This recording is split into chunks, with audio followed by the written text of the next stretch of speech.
Now we're on the passenger side. Same thing, I already loosened up this one, so we're just going to remove it now. The master cylinder cover is still on.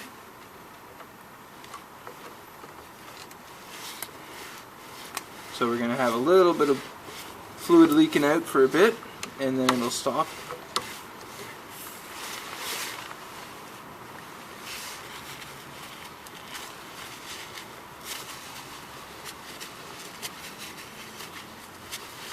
Now, before I take this fully off, I'm actually going to clean around that some, because you can see there's quite a bit of rust and stuff all around it, just to make it so it's a little bit easier for cleaning once I take it off all the way.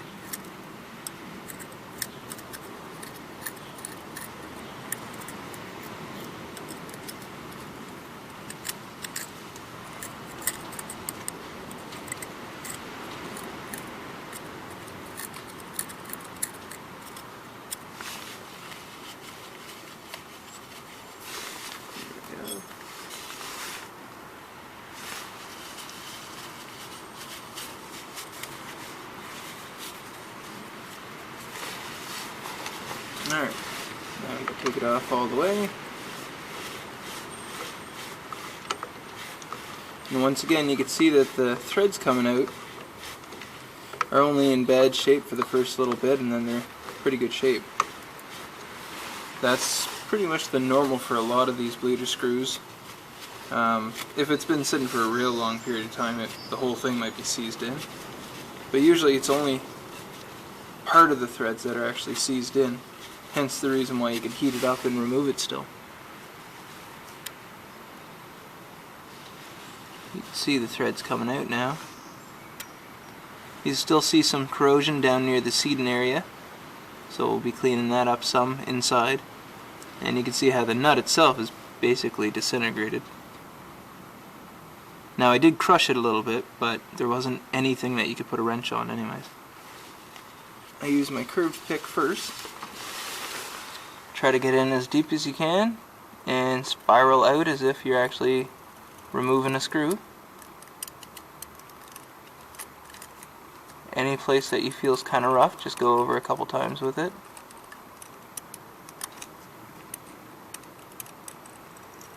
And it doesn't take very much pressure for this.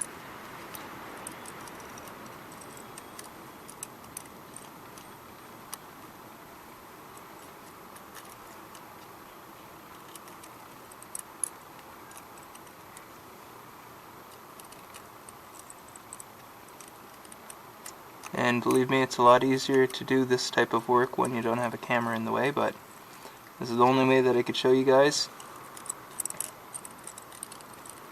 how I do it, and maybe it'll help some other people out.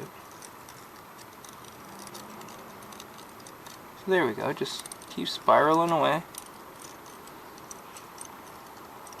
Once you get near the outer edge, you'll probably need to scrape a little bit more on the threads, because that's usually the parts that end up getting corroded or rusted.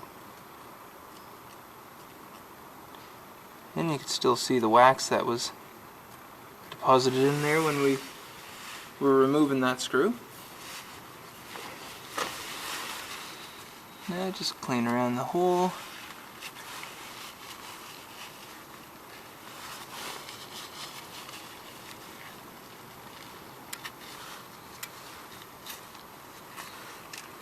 There we go. Now I'm going to open up the master cylinder cover again, let it bleed out for a couple seconds.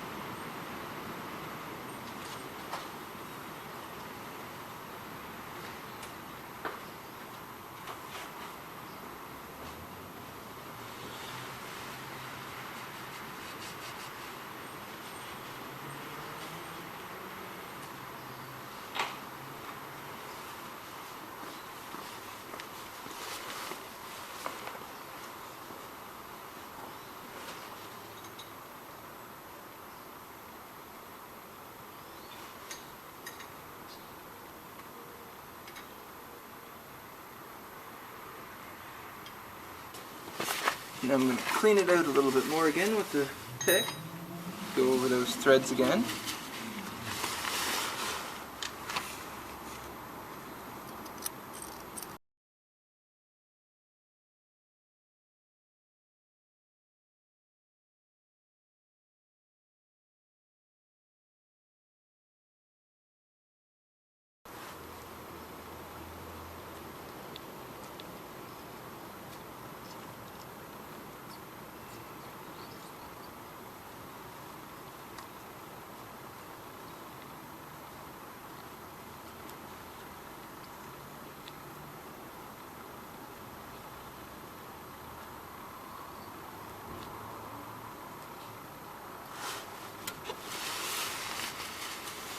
There we go. So we're just cleaning it out to make sure we don't have any little bits of grit or metal inside of those threads, and we're also going all the way down to the seat to try to clean off any grit and piece of metal again, and to make sure that that seat's as clean as possible. Because if your bleeder screw is going to leak, that's where it leaks. It's because the seat's dirty or it has a scrape or something like that from you.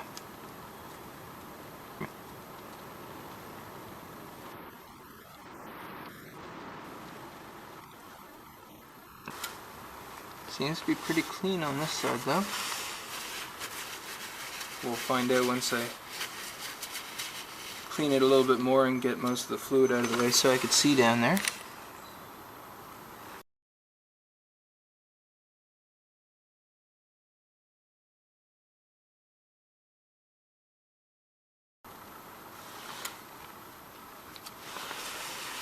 Alrighty.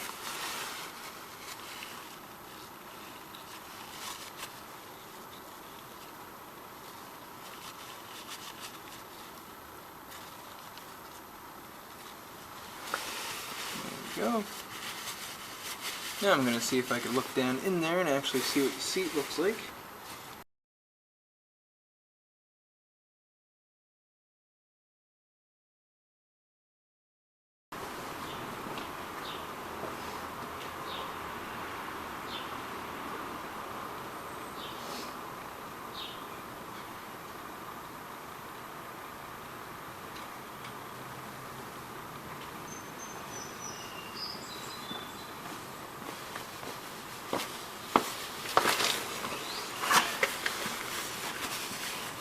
Go. That's going to help clean out anything that's in there.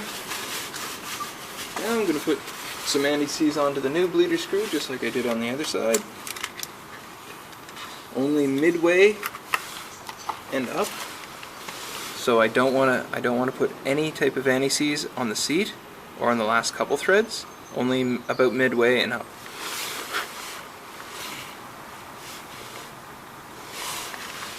And there we go, we can now install the new bleeder screw with that anti-seize on the upper threads.